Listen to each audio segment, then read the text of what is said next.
Rishi Sunak is under a growing pressure, as you know, to explain what he knew when about bullying allegations surrounding Dominic Raab, Deputy Prime Minister.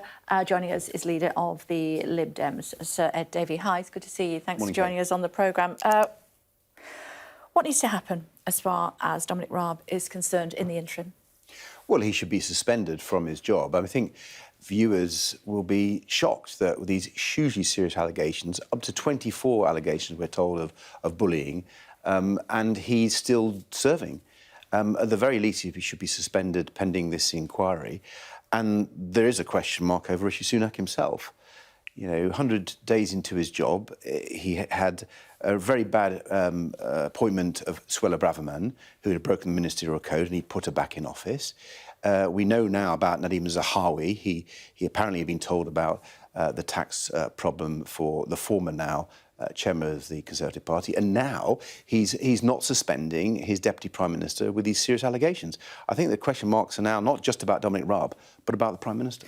But we heard from Downing Street this morning, actually. They say principle dictates that ministers carry on with their duties while any investigation is ongoing.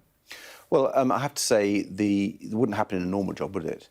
If you were a civil servant, if you were a journalist, if you were in so many walks of life, if the level of these allegations, very serious allegations made, you would be given gardening leave.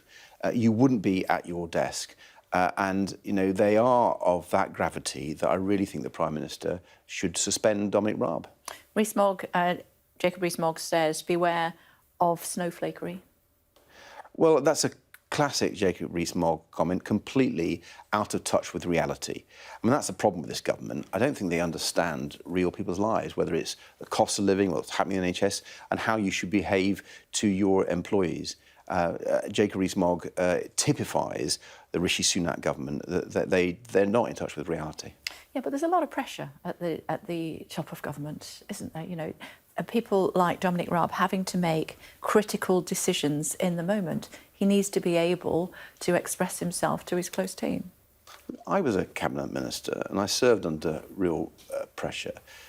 You should treat everybody with respect. And frankly, the best way to get the best out of your civil servants isn't to bully them, but to thank them. And I found that was the best way. Treat people with respect, and you can work as a team and you can get best results.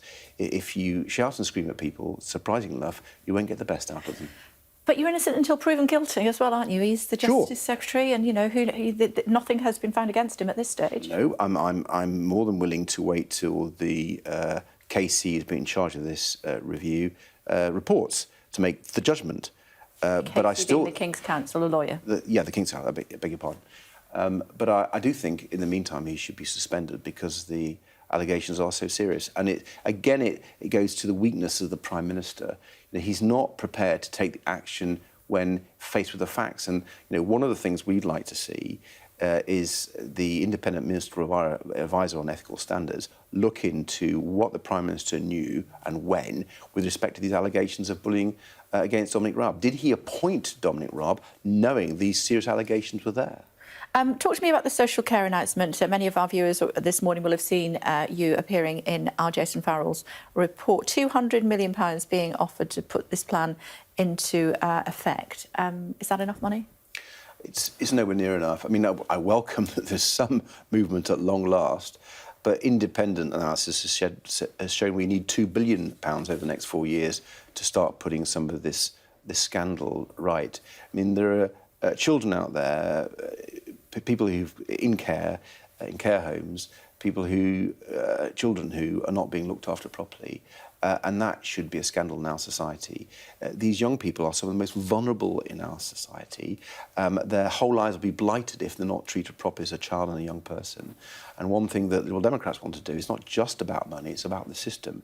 And I've been a strong advocate of supporting kinship carers. And my Liberal Democrat colleague, Williamson, has put forward a set of proposals, a proposed law that would give kinship carers, grandparents, uncles, aunts, brothers and sisters, close relatives to the young person when the parent can't take care, give them more rights and more support. That must be the way forward, where you're supporting the family. And the fact the government doesn't seem to get that is quite shocking. And we have a kinship carer actually on the programme later on to talk to us in more detail about this. Now, Boris Johnson, never far from controversy, as we know, said yesterday that anyone who suspects he covered up lockdown parties while PM is out of their mind. Are you out of your mind? I think it's more likely Boris Johnson out of his mind. He's in total denial, isn't he? You know, the thing about Boris Johnson, right, and the reason why I think he behaved so shockingly with those parties in Number 10, allegations of sex in the basement during his time there, you know, I think... Not him, we have to... Not him, but, you know, he was... In Number 10, it's his building, and he allowed these parties, this behaviour to go on during lockdown when everyone else was abiding by the rules. The fact that he says that shows that he just deceives himself just as much as he deceives the rest of the world. The National Audit Office examining the decision to spend £220,000 of taxpayers' money for the Prime Minister's legal defence bill. If it's proven that some of the delay in him this coming to the fore was as a result of Mr Johnson's actions, should he be expected to pay some of that money back? Well, I think he really needs to be held to account better than's happened so far.